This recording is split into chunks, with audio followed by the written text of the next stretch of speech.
Russia says it has the right to deploy nuclear arms in the Black Sea Peninsula of Crimea. That of the Russian Foreign Ministry's Department on Arms Control has been quoted as saying that the Kremlin has no plan as of yet to deploy nuclear weapons in Crimea. Mikhail Ulyanov, however, said that Moscow, in principle, can do it if needed. Crimea rejoined the Russian Federation after breaking away from Ukraine last year. The move angered both Kiev and its Western allies, especially NATO members. The comments from the Russian official come at a time when NATO has launched naval exercises around the Black Sea. The Western Military Alliance has, over the past year, conducted several exercises in Eastern Europe amid the crisis in Ukraine.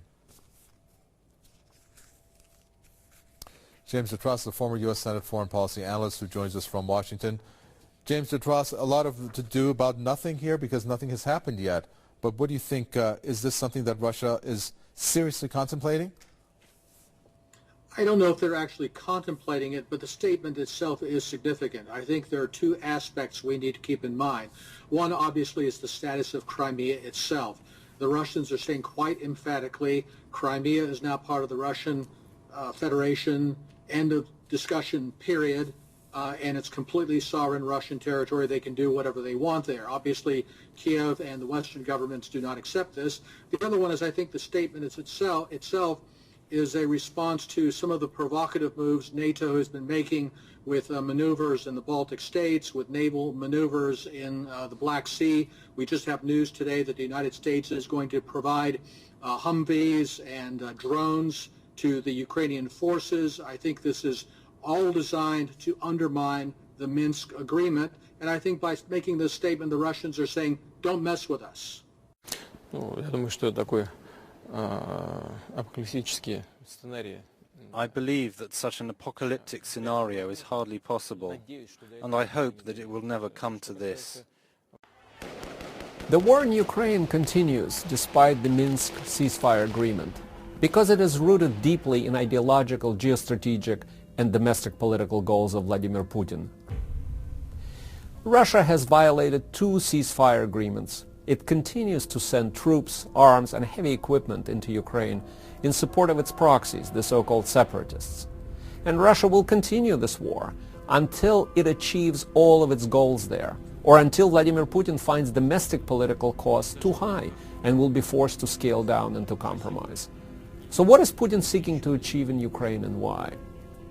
Ideologically, Putin fancies himself the gatherer of historically Russian lands. In his worldview, Russia is not only a country, it is the center of a unique Eurasian civilization, distinct from both Europe and Asia.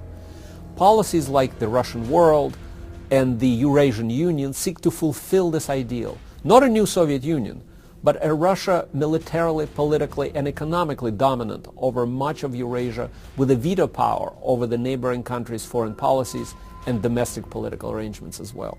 So a Euro-bound Ukraine is a key, perhaps fatal, obstacle to such a plan. Geostrategically, Putin sees this new Russia as a counterbalance to the United States and the West, which, in his view, not only are bent on world domination, but first and foremost are constantly scheming against Russia with the goal of taking away its sovereignty. Domestic political considerations, however, are by far the most important factor in Putin's policy towards Ukraine. Before Russia's Ukrainian adventure, Putin's popularity was at record lows. Promises of reforming and modernizing the economy went unfulfilled, and Russians were left with the same corrupt, oil-dependent system that they have had for years. By contrast, the patriotic mobilization and the anti-West hysteria unleashed by the state-controlled television have made the president into the defender of the motherland, accounting for the astronomical ratings, which is the only reliable part of the regime's legitimacy. But it is a two-edged political sword. If Russia is seen to have achieved anything short of a total victory in Ukraine, there's likely to be a sharp downfall in Putin's personal popularity. This should be especially troubling for the regime, given that Russia's economy is sliding into a full-blown economic crisis, with the ruble plummeting and inflation heating up. So Putin needs a victory that would include not just a permanent dismemberment of Ukraine, but also its destabilization and ultimately the replacement of the current pro-European regime in Kiev with a Russian puppet. So what can the West do about this? Given Russia's military advantage over Ukraine, a quick victory on the battlefield is out of the question. Instead, a patient, long-term strategy is needed, one which would include, but not be limited to, arming and training Ukrainian forces in order to raise the domestic costs of Putin's aggression, both in treasure and, most importantly, in blood. Putin will be in Ukraine for as long as he needs to, so if the West is serious in thwarting his plans, it needs to have just as much patience and resolve. I know when the world will end. The sun will turn into a white dwarf. Other things will happen too. Now, that will be the end of the world as we know it. So if this is what you mean by the end of the world, it will come even sooner. But I'm not afraid. It's inevitable.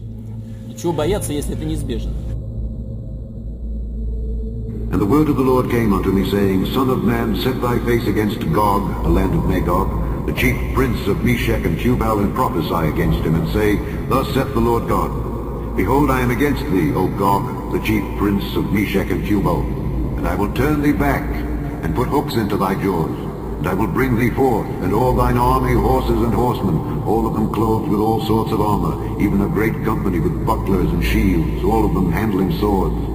Persia, Ethiopia, and Libya with them, all of them with shield and helmet. Gomer and all his bands, the house of Togarmah of the north quarters, and all his bands, and many people with thee. Be thou prepared, and prepare for thyself, thou and all thy company that are assembled unto thee, and be thou a guard unto them. After many days thou shalt be visited. In the latter years thou shalt come into the land that is brought back from the sword and is gathered out of many people, against the mountains of Israel, which have been always waste, but it is brought forth out of the nations, and they shall dwell safely, all of them. Thou shalt ascend and come like a storm. Thou shalt be like a cloud to cover the land, thou and all thy bands, and many people with thee. Thus saith the Lord God. It shall also come to pass, that at the same time shall things come into thy mind, and thou shalt think an evil thought, and thou shalt say, I will go up to the land of unwalled villages. I will go to them that are at rest, that dwell safely, all of them dwelling without walls, and having neither bars nor gates, to take a spoil and to take a prey.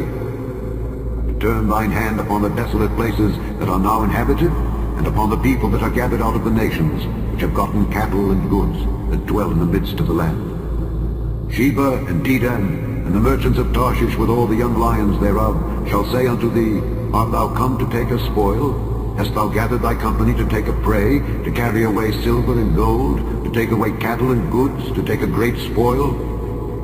Therefore, Son of man, prophesy, and say unto Gog, Thus saith the Lord God, In that day, when my people of Israel dwelleth safely, shalt thou not know it? And thou shalt come from thy place out of the north parts, thou and many people with thee, all of them riding upon horses, a great company and a mighty army. And thou shalt come up against my people of Israel as a cloud to cover the land. It shall be in the latter days, that I will bring thee against my land, that the heathen may know me, when I shall be sanctified in thee, O Gog, before their eyes. Thus saith the Lord God, Art thou he of whom I have spoken in old times by my servants the prophets of Israel, which prophesied in those days many years that I would bring thee against them? And it shall come to pass at the same time, when Gog shall come against the land of Israel, saith the Lord God, that my fury shall come up in my face, for in my jealousy and in the fire of my wrath have I spoken. Surely in that day there shall be a great shaking in the land of Israel, so that the fishes of the sea and the fowls of the heaven and the beasts of the field, and all creeping things that creep upon the earth, and all the men that are upon the face of the earth, shake at my presence. And the mountains shall be thrown down, and the steep places shall fall, and every wall shall fall to the ground.